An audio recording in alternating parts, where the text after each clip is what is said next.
Once upon a time, in a small village nestled between rolling hills, lived a poor widow named Elara. Life had not been kind to her, though her heart was gentle and her spirit resilient.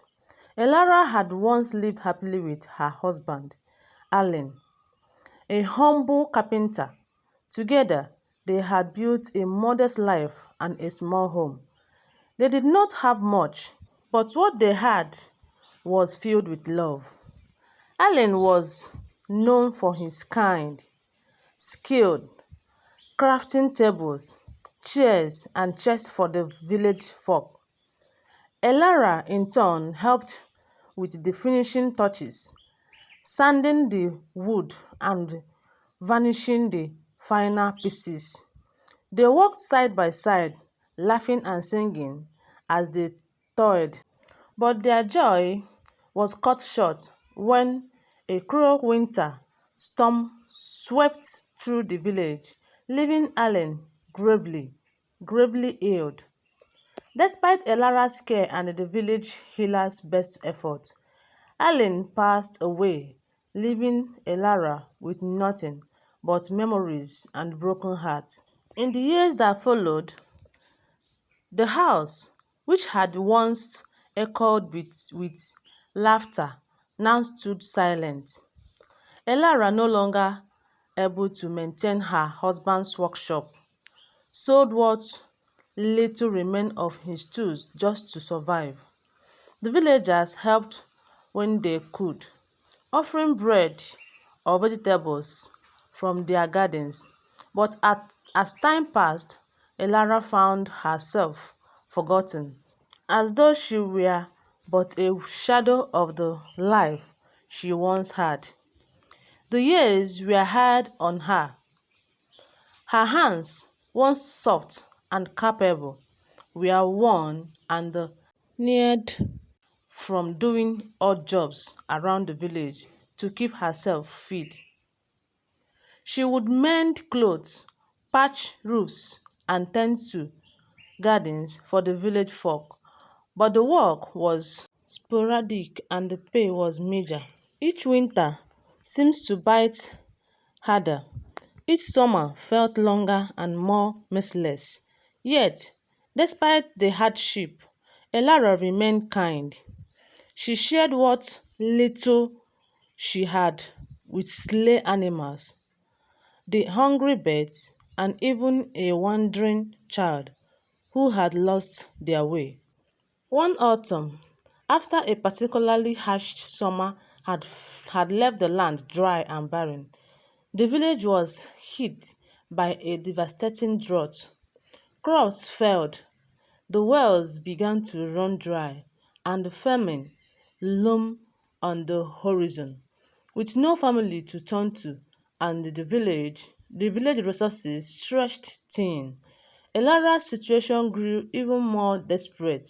One evening, weak with hunger, she felt and knelt by the fireplace, where only cold ashes remained. She looked out the small window of her own room, cottage at the darkening sky, and whispered a prayer to the stars, asking for strength to face another day. That night, as Elara slept fitfully on her straw-filled mattress, she dreamed. In her dream, Allen stood before her, his face illuminated by a soft golden light. He looked just as he had when he was alive, his eyes filled with warmth and love. He smiled gently at her, and in his hands he held a small delicate flower that glowed with an ethereal light. "This is for you, my love," Allen said, his voice like a distant melody. "Plant it in the earth and tend to it with care. It will grow and give you what you need." Elara woke up with a smile. Her heart pounded. For a moment, she thought it was just the remnant of fading dream. But when she rose and went to her small table, she found To her astonishment, a single glowing flower resting on the surface. Its petals shimmered in the early morning light, and a sweet fragrance filled the earth. Not daring to question the miracle, Elara took the flower outside and planted it in the dry, cracked earth near her cottage. Every morning and evening, she tended to the flower, using the last drop of water she had saved. Days passed, and the flower began to grow, its roots spreading deep into the ground. Soon, to Elara's amazement, the land around her cottage started to change.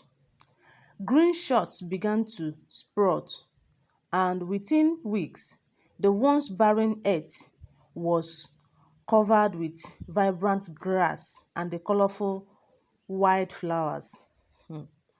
A small spring bubbled up from the ground near her cottage, providing fresh color and clear water. Elara was overjoyed, but the greatest surprise was yet to come. As the flower blossomed, it bore fruit unlike anything she had ever seen. They were golden, shining like the sun, and with the first bite, Elara felt a warmth and a fullness spread through her body. The fruit was not only delicious but also nourishing in a way that ordinary food could never be. Word soon spread throughout the village about Elara's miraculous flower and the thriving garden that had appeared around her cottage. Villagers who had once overlooked her now came seeking her help. Though her resources were limited, Elara shared what she could, giving them water from her spring and fruit from her garden. The village saved from famine by the widow's kindness, and her mysterious garden began to flourish once more.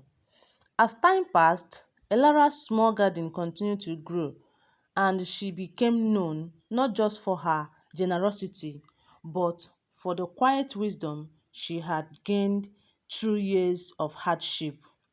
She never took more than she needed from the garden and always shared its bounty with others.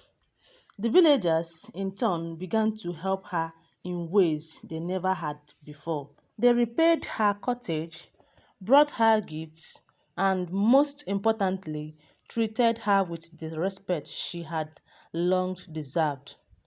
In her later years, Elara found herself surrounded by the warmth and the community that had been missing for so long. Though she had no children of her own, the village became her family. The flowers, a final gift from her beloved Allen, remained at the heart of her garden. Its blossoms, ever growing, a reminder of the love that had never truly left her. Elara passed away peacefully in her sleep one winter night, her heart full and her spirit content. The villagers mourned her passing, but they knew her legacy would live on. The flower continued to bloom, a beacon of hope for those who were lost or in need. And the story of the poor widow who found abundance in the face of a despair was passed down through generations. A tale of love, resilience, and the quiet strength that can change the world. I hope you enjoyed this story. Please don't forget to like, comment, share, and also give my video a thumbs up. Love you guys. Bye.